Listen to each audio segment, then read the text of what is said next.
بسم اللہ الرحمن الرحیم۔ السلام علیکم ورحمۃ اللہ وبرکاتہ۔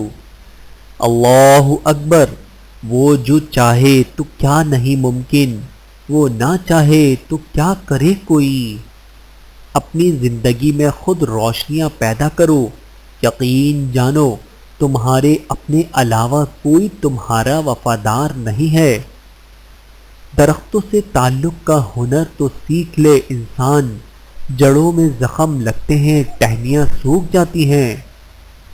دعا کی ضرورت ہو تو کسی انسان کی کوئی نہ کوئی مشکل حل کیا کرو۔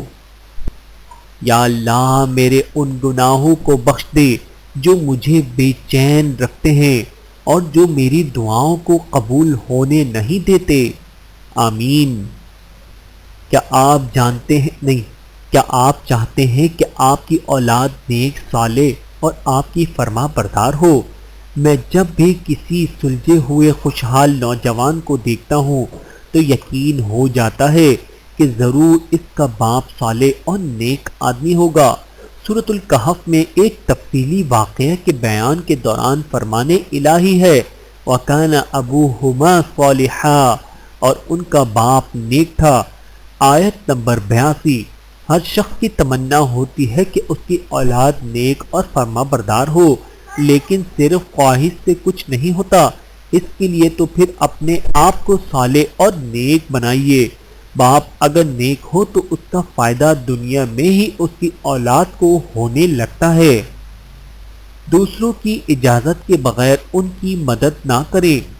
بعض اوقات ہم ان کے بارے میں ایسی چیز کو ٹھیک کرنا چاہتے ہیں جسے وہ ٹوٹا ہوا نہیں سمجھتے۔ بندہ ہی بندے کو مارے، بندہ ہی بندے سے ہارے، بندے ہی بندوں کو پیارے، بندے ہی بندوں کے سہارے۔ یا اللہ ہمیں ان لوگوں سے دور کر دے جو ہمیں تجھ سے دور کرتے ہیں، اور ان لوگوں سے قریب کر دے جو تجھ سے قریب کرتے ہیں، آمین ثم آمین۔ شعور کا پہلا درجہ خاموش رہنے کی عادت، دوسرا درجہ بدتمیزی کا جواب نہ دینا، اور تیسرا درجہ بد اخلاقی کا جواب اخلاق سے دینا ہے۔ ہر تاخیر کے پیچھے کوئی نہ کوئی خیر چھپی ہوتی ہے۔ نا کردہ پر تبصرہ کرنا تہمت اور بہتان کہلاتا ہے، اور کردہ پر تبصرہ کرنا غیبت کہلاتا ہے۔ اللہ پاک ہم سب کو تہمت و بہتان اور غیبت سے بچائے، آمین ثم آمین۔ اللہ نے جانوروں سے بھی بڑے بڑے کام لیے۔ ہدہد جو حضرت سلیمان علیہ السلام کے روبرو ایک پوری قوم کے مسلمان ہونے کا سبب بن گیا۔ چونٹی جس کی وجہ سے حضرت سلیمان علیہ السلام کی فوج کا رخ بدل گیا۔ کوا جس کے ذریعے انسان کو مردہ دفن کرنے کا طریقہ سکھایا گیا۔ ہاتھی ایک ہاتھی نے خانہ کعبہ کو گرانے سے انکار کر دیا۔ ابابیل جس کے ذریعے اللہ نے خانہ کعبہ پر حملہ آور لشکر کو تباہ کیا۔ اپنی خواہشوں کو کبھی اپنے قدموں سے آگے نہ نکلنے دو۔